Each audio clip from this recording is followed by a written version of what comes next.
Welcome all. I'm pretty sure you guys know the news anyway, but maybe you'd be interested in my take, huh? Anyway, Xbox Game Pass price hikes are going to come soon. Well, more or less, yeah, they're going to come soon.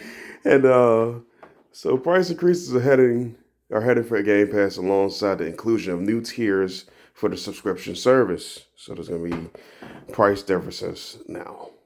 Anyway, the main meat and potatoes of this article will be this right here, this highlighted part. Game Pass Ultimate's monthly price will jump from $16.99 a month to $19.99 a month. PC Game Pass will increase from $9.99 to $11.99. Game Pass Core stays at $10 basically, monthly, but will rise from $60 to about $75 for annual plans. So then there's a new middle tier, which will be available to all players in the near future at $14.99 a month, though it will not include access to day one titles, the ability to pre-install select video games, and to play them the day they release without having to outright purchase them. Then it talks about PlayStation Premium being $17.99, being equivalent to the Game Pass Ultimate, which would be the cheaper of the two subscriptions. And then you have the middle and lower tier subscription plans with Game Pass. PlayStation Plus will cost the same for players. Existing users on Xbox Game Pass for console plan, which is essentially being replaced by the new $14.99 standard tier, will be able to keep. If you had the console plan, you're able to. They're going to respect it until I'm assuming that it runs out. But to basically summarize my thoughts and feelings about this, because anyway, I don't like the price increase. I mean, who likes price increases? You can say it makes sense because you can say they acquired the big, the big Activision Blizzard, but they're also a company that can maintain that, and they don't necessarily have to increase the price to be all right. Microsoft is a huge corporation. Microsoft is a corporation that sells, the operating system. Everybody has something related to Microsoft. So honestly, they can eat the cost. But the thing is that the service is so good, people might have a problem with it, but they're still gonna pay it. That includes me. It sucks. I don't like paying more money. But I'm still going to pay for the service because it offers a value to me. And another thing is, for me personally, I never pay full price for the service. I usually let it lapse, and then there's a deal you can get to go ahead and get a month. And for the most part, I don't use Game Pass that much. I more so use Game Pass when I'm at my girlfriend's house or something, and I got my Series S there. But aside from that, it offers a tremendous value. But for me personally, I have more than enough old games and more than enough kind of current games for me to play that I just don't really like. If they offered it on the Steam Deck, then that's different because I got a Steam Deck and I'll play that right there. I'll play my Steam Deck more than my PC. So if they had it on the Steam Deck, oh yeah, definitely. But for right now, Game Pass isn't really an option for me to continuously have. It's still a great value because they'll be bringing Call of Duty, and that if you're a Call of Duty player, this don't really mean too much to you because this right here is going to still save you money. Now the quality of the games, that's a different story. We don't know how they're going to be. I'm pretty sure it's going to be the same, but still, it it's just it's only a good thing for them because they know their service. They know it's not necessarily a monopoly, but nobody else has a good subscription service like them. Nobody else is offering anything remotely as good as Game Pass right now.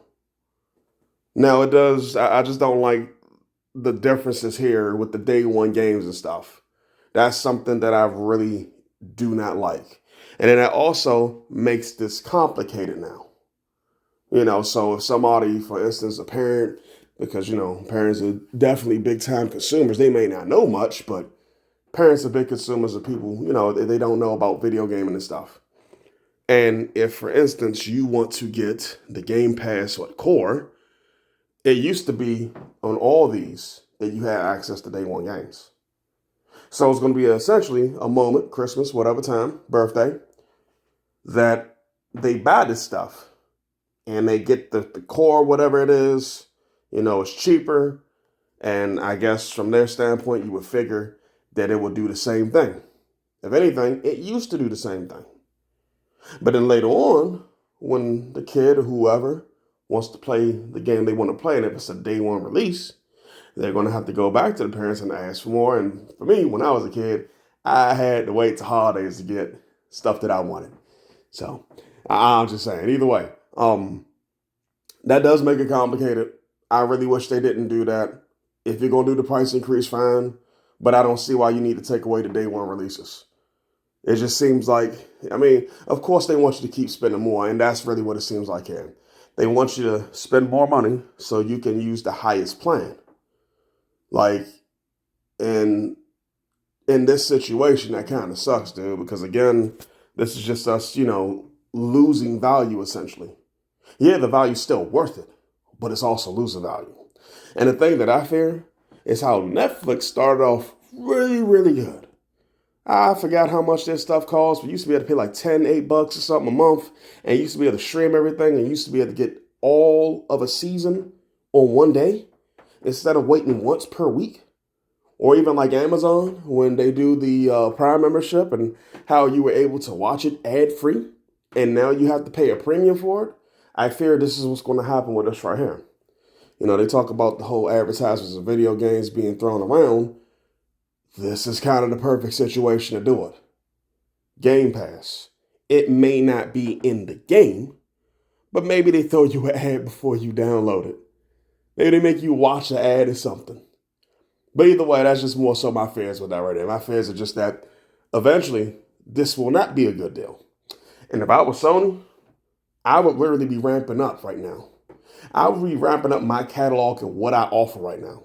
I will be offering deals right now. I'll be offering sales right now for my subscription service.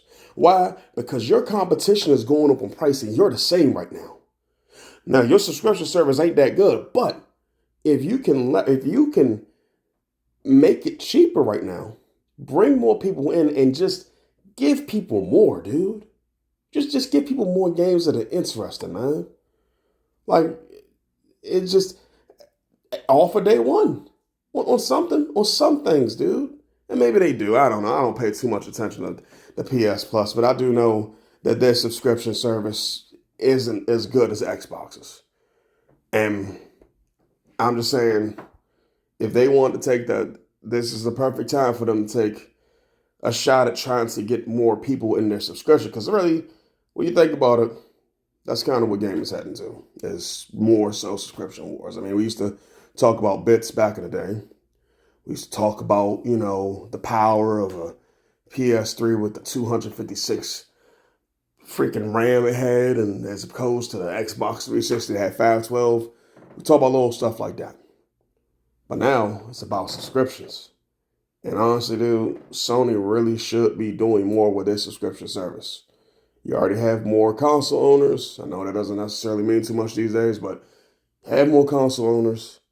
You definitely should be pushing something. You should be pushing, if you're not going to do a price for people to be introduced to, at least provide more of a service, because that's how you're going to get more people onto your service anyway. And, of course, Nintendo ain't really going to give a damn. They be on their own little planet. So anyway, just wanted to share my thoughts with this right here. And this is more so for whoever's interested. But look, if you got a Steam Deck, and I know the sale's about to end today, for my time, Eastern Standard, it is going to end, I think, like at 1 o'clock. But if you haven't, which I'm pretty sure a lot of you have, but I would definitely say, please play Half-Life. The first Half-Life. I'm not playing the Black Mesa one. I'm playing Half-Life 1. The controls are really well for the Steam Deck. And honestly, I was supposed to be playing Elden Ring. But later on, that game became super duper fun. So I've been playing that for a long time now. And it's a great game. You can get the whole package. For me, it was $1.91. I think that'll be the same for everybody. I own some of them games anyway, but anyway, you definitely, if you happen to look at this video, or just period, you definitely would at least want to try to experience the game. It's a really cool game. Came out in 98 or whatever, but it is a great game. Um, and it's very interesting. And then after that, I got Half-Life 2 that I am going to play on the Xbox, the original Xbox. But anywho, thanks very much for listening.